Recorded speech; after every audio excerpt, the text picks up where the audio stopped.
This time, there are a group of surfers from all over the world eager to find remote, isolated surf spots in Indonesia that are totally different than normal surf spots in general. What we mean by different are geographical locations that have little to no possibility of finding ocean surfing waves. In Sumatra, heading far away from the ocean, actually. All those things don't make sense because I've never done anything like it, so hopefully it all turns out well.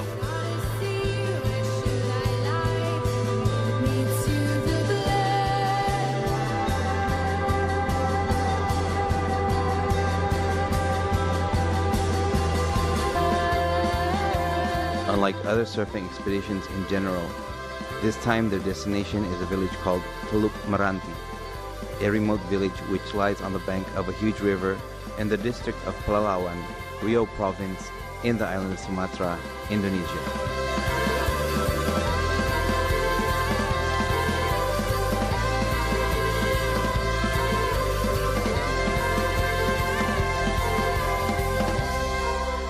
This is Kampar River.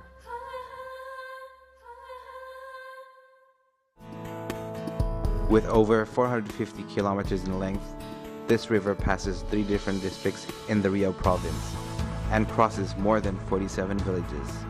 Downstream, the width of the river can vary from 200 meters to 2 kilometers before it finally meets the Malacca Strait at its river mouth.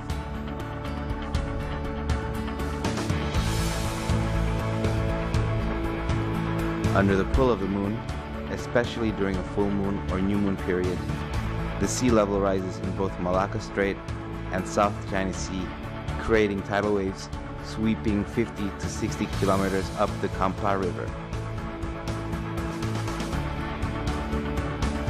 As the leading edge of the incoming tide rushes upwards to the narrow funneled river mouth, with the low freshwater level of Kampar River, it creates waves that can reach up to 2 meters in height, rushing upriver for 2 hours against the direction of the river current, before finally losing its strength.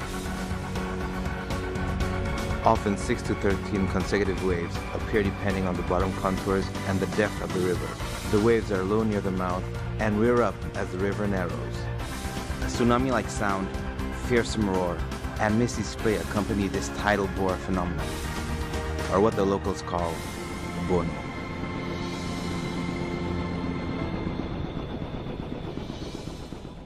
Bono, kalau kita artikan dengan bahasa Indonesia, itu adalah benar. Suatu ombak yang diciptakan oleh pasang. Bono ini ada urutan sebenarnya ini. Pertama, 3 bulan itu besarnya siang, seperti sekarang. 3 bulan besarnya malam. 3 bulan itu separuh besarnya itu malam, separuh besarnya siang. Nah, itulah Bono. Bono ini membawa efek, ada 3 jenis ombak yang selain daripada Bono.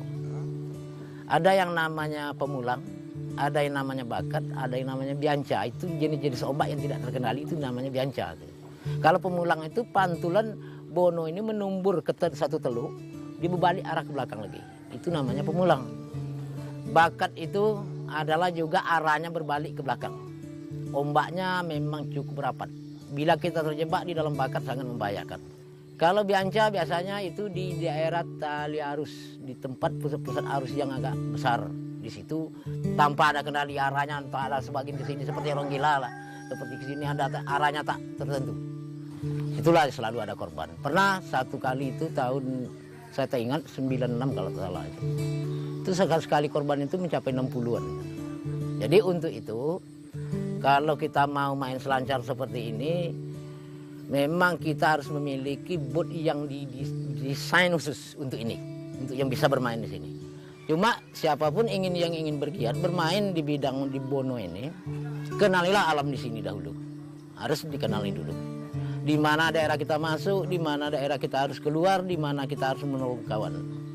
Kita harus tahu betul. Jadi siapapun masyarakat yang pendatang ke Teluk Meranti ingin bermain Bono, tolonglah banyak bertanya dengan masyarakat yang ada di Teluk Meranti. When the first time the government asked me to make a documentary about Bono, I was thinking, no way. how am I supposed to do this? Because I never surfed on the river before, and I don't think I have any friends who's been doing this kind of stuff. It has so much different element compared filming ocean surfing. It's challenging, but I'm happy to take the challenge. The reason why we came here was the government was, they wanted to assemble a team, you know, in areas like, let's get a team. Well, when I heard from Ty about the trip to Bono, I was pretty excited just because it's a once-in-a-lifetime sort of a thing, and just sounded really different to what we normally do, going inland, and it just sounded like a really cool adventure. When I first heard about the trip, I got a text off Shieldsy saying he was going to head over here and surf the Bono wave. I was at Cabot Pub and I was just freaking, I was straight on the phone, organised the flights, and I'm here now, so yeah. This is like something I've never kind of done before. The first day we were meant only to check the location, to understand Bono best breaks, and also because the jet ski were not available that day. Somehow we took our board, went with the local wooden boat and the underpowered, non-rigid bottom inflatable boat. We just couldn't stand watching the wave went by unridden. The first day we got going, I think the excitement and the anticipation of everyone trying to catch one of these waves, we had the most chaotic day you could ever ask for. I was like, get me on that thing. I jumped off. Everybody jumped off. And we were totally in the wrong spot. We missed the wave. That day, the waves just went by without any of the group members scoring any significant rides. Later that night, the group discussed and analyzed their mistakes of the first day and were more prepared for the next morning.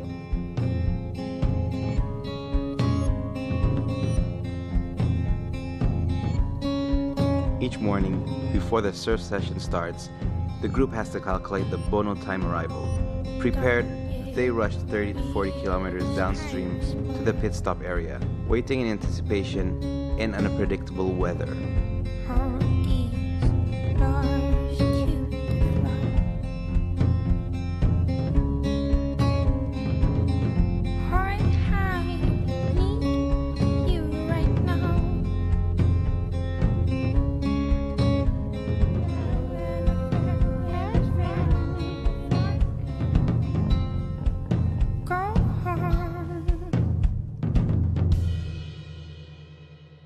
Finally, here comes Bono.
I was dreaming about. Something that I'd never seen before, so it's a perfect wave. This is W Sound System. Are you ready, Rude Boys? I'm a king of dance, so from the city behind. I'm a king with many names, a king without a crown. I'm chatting on the microphone 24/7. Definitely the longest wave in my life. You got the record, dude. You got I just can't stop. Me gusta mi reggae, me gusta mi da. We love the raga moving, we don't love no cop. When I hear the sound, I say it's time to get up. Put up your hand in the air for the king of dance hall. Because this one is really not in style. Don't get that body moving, baby. You know, I've caught some long waves, like about a minute long, and usually that in surfing is like 10 minutes. So once you actually do get a 10 to 20 minute wave, that's like an hour, really. It's a proper fitness test. Like, I thought I was kind of fit. I'm not fit at all.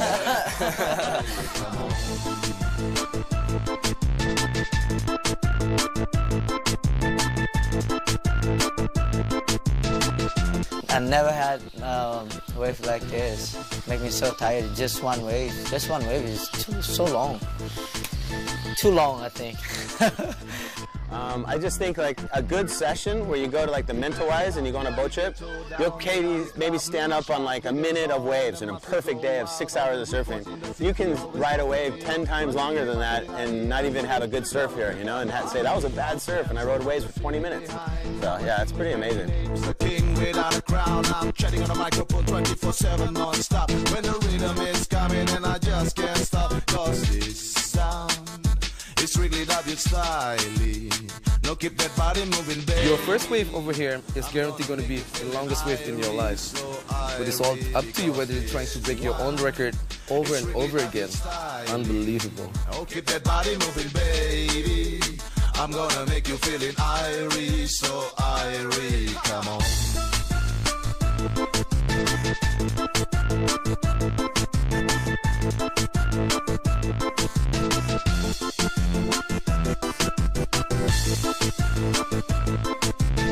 This is chaos, dude, but it was a perfect left. It's the funnest wave I've ever got, for sure. So gnarly.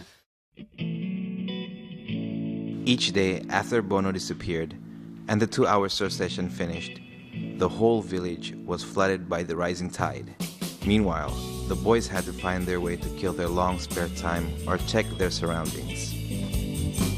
If everybody knows about So, you know, this place is so unique in the fact that you're experiencing the culture in such a way that you would never experience somewhere else. You're living with them. We're watching them cook our food, I mean, they caught our fish in the river right outside of our door last night and cooked it for dinner. And To have a Padang food, that's the best thing. Padang food, but I love Padang food. I mean, it's like we're one of them, you know. It makes us feel like part of the family. Like everyone here has a smile on their face.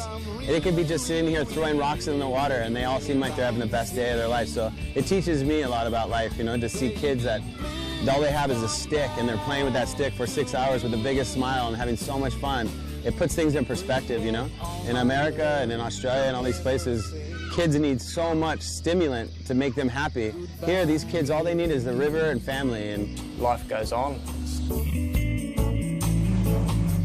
goodbye again.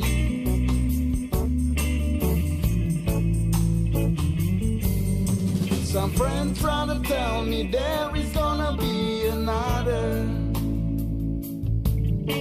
to fill up this heart and any better way for me. And then in the afternoon, it all goes away and dries out, and it's all clean again. And then, just it's almost one of the most unique places I've ever seen in my life. My life is not so well. Won't you please come back to me? Bring back all my love. Don't ever say back all my love. Don't ever say.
is coming in. That's where the session is. Crew will drill up Bobby Hill.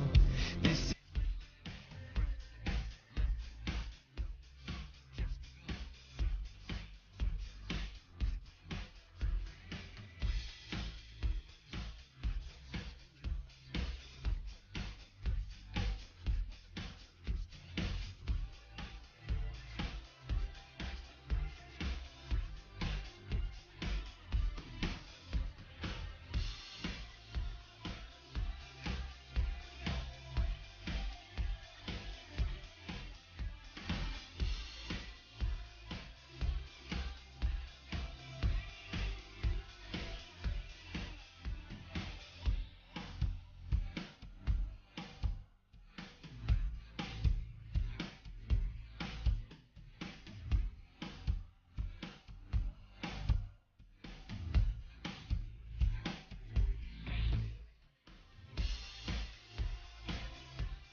That is the weirdest thing about it, is like, I did fall off after like 7 minutes, and then I got picked back up by a boat, and then they rush you down in front of the wave again and you're back on, onto like maybe a left or whatever you choose to. You can go straight the whole time if you want.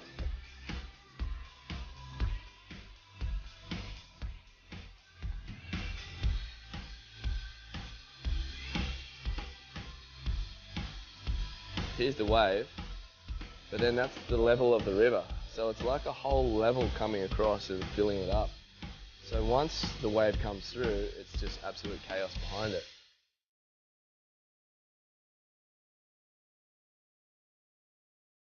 So I think Bono to me is unique, for sure. Weird, wild, I don't know, all of the above. Not normal. Wild. I think that's how I would sum it up. Crazy, that's it. You know, just fun, really. Bono would be adventure. Gelombag. Unreal.